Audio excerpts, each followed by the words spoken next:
Like और subscribe करें। तो चलें अब हम लोग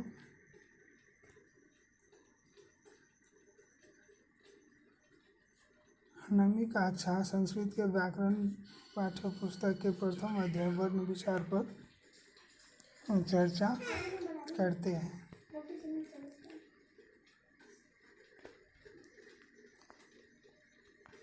वर्ण विचार। भाषा की सबसे छोटी इकाई को वर्ण कहते हैं। पाणिनि ने वर्णमाला को 14 सूत्रों में प्रस्तुत किया है। भगवान महर्षि पाणिनि हुए आज से 6000 वर्ष पहले। उन्होंने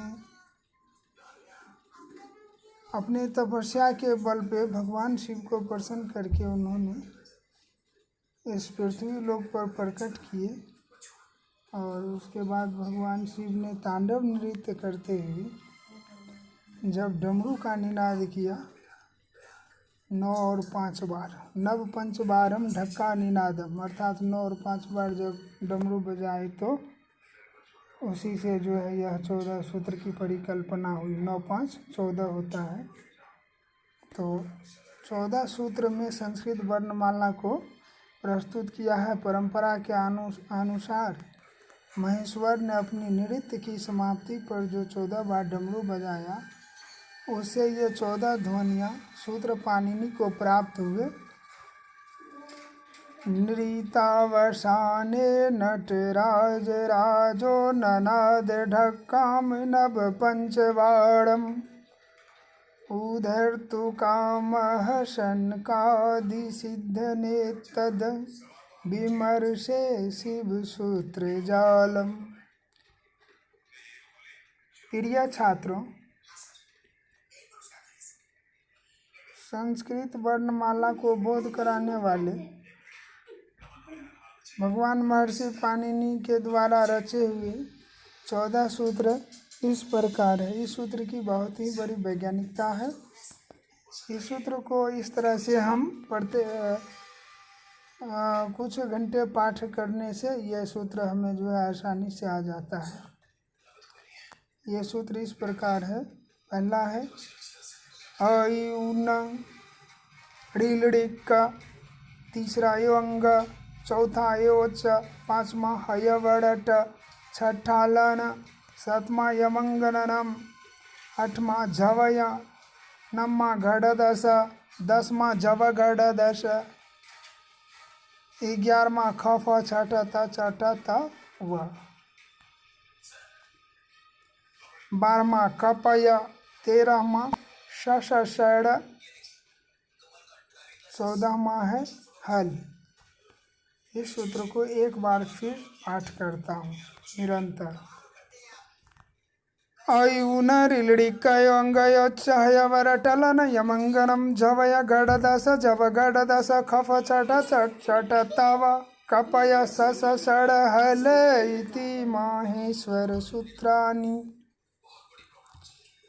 इसी तरह से गायन विधि से जब आप इस सूत्र का अभ्यास 101, 151 या 201 बार करेंगे तो अवश्य यह सूत्र कंठाग्र हो जाती है। प्रत्येक सूत्र के अंत में आप देखिए कि हल वर्ण है।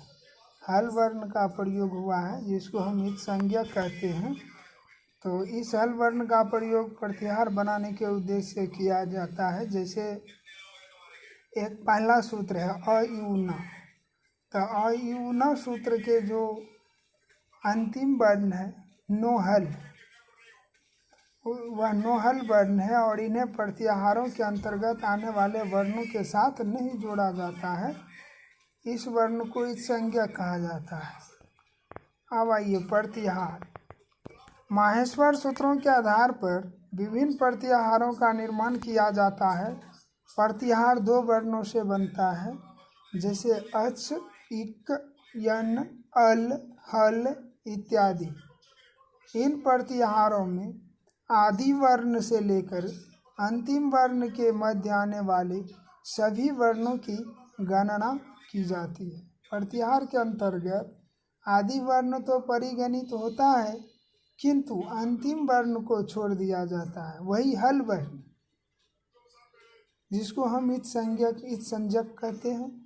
तो समझने के लिए कुछ प्रतिहार आगे दिए जा रहे हैं। जैसे देखिए अच प्रतिहार है, तो अच प्रतिहार में जो वर्ण है अ ई उ री लिरी ए ओ ऐ औ। अब देखिए यहाँ हम एक बार सूत्र से फिर समझते हैं। आप यहाँ देखिए सूत्र नंबर 1 में है अ, और सूत्र नंबर 4 में देखिए आप यहाँ पर क्या है, पहला सूत्र है आपको अ ई उ न, और चौथा सूत्र है ए औ च। तो पहला सूत्र का माहेश्वर सूत्र का प्रथम वर्ण ओ लिया, और चौथा सूत्र के अंतिम इत संज्ञक वर्ण च लिया, और दोनों को एक साथ लिखने पर अच प्रतिहार का निष्पादन हुआ। और उस अच प्रतिहार में देखिए कोष्ठ में दिया हुआ जो वर्ण है ये सभी वर्ण बना अ ई उ, और फिर नो हल जो इस संज्ञक वर्ण है उसको छोड़ दिया गया। फिर दूसरा सूत्र से हम लिए री लड़ी, और फिर कोहल इस संज्ञक वर्ण को छोड़ दिया। और तीसरा हो गया आपको ए ओ अंगा, तो इसमें अंगा हल जो है उस हलंत वर्ण को हमने छोड़ा।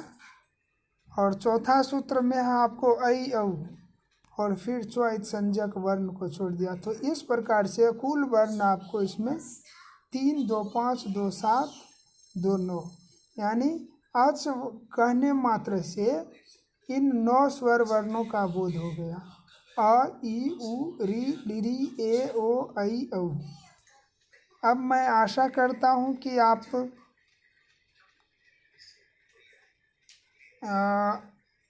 अच प्रतिहार के बारे में समझ पाए होंगे। अब आगे बढ़ता हूँ। तो यहाँ पर अच में देखिए 9 वर्ण है, 1, 2, 3, 4, 5, 6, 7, 8, 9। अ ई उ री लिरी ए ओ ऐ औ। इसमें आपने देखा कि अच प्रतिहार के जितने भी इत संज्ञक वर्ण था उसको प्रतिहार में आए हुए वर्णों की गणना के अंतर्गत नहीं रखा गया। तो इस तरह से प्रतिहार बनाने की यही विधि है। तो यहाँ प्रतिहार के आदि वर्ण अ का परिगणन किया गया तथा अंतिम वर्ण च को छोड़ दिया गया है।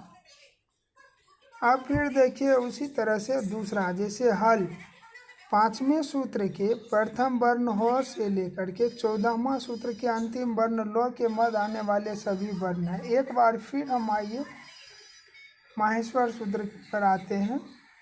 अब देखिए इस माहेश्वर सूत्र में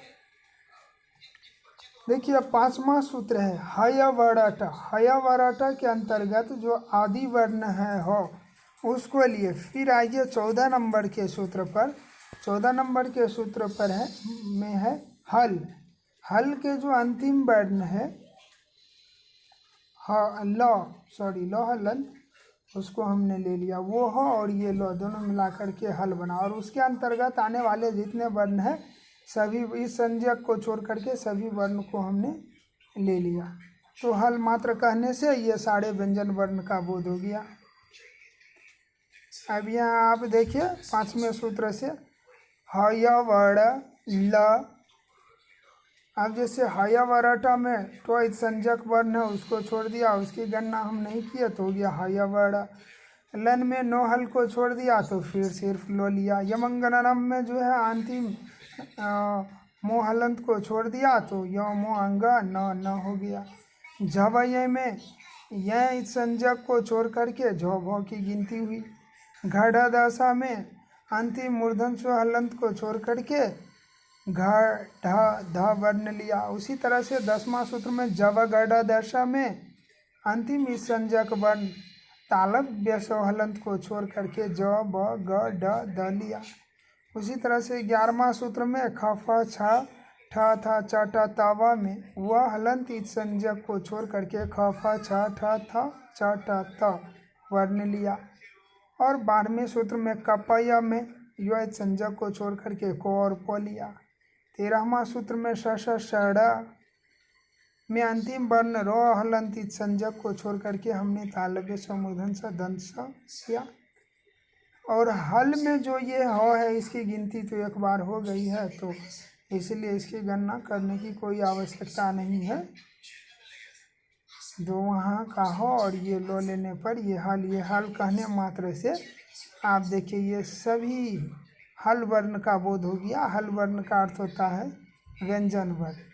अब वो सभी वर्ण यहाँ पर हैं, आप देख सकते हैं। ह य व ड़ ल य म अंग न झ भ घ ढ ध ज भ ग ड ध ख फ छ ठ थ च ट त क प श तथा स।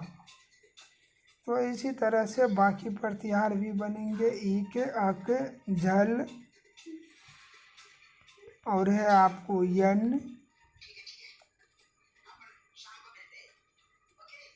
तो इस तरह से छात्रों आप प्रतिहार बनाने का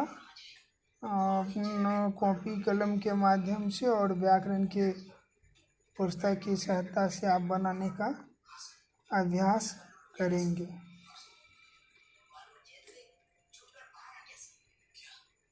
आज मैंने आपको माहेश्वर सूत्र के बारे में बताया।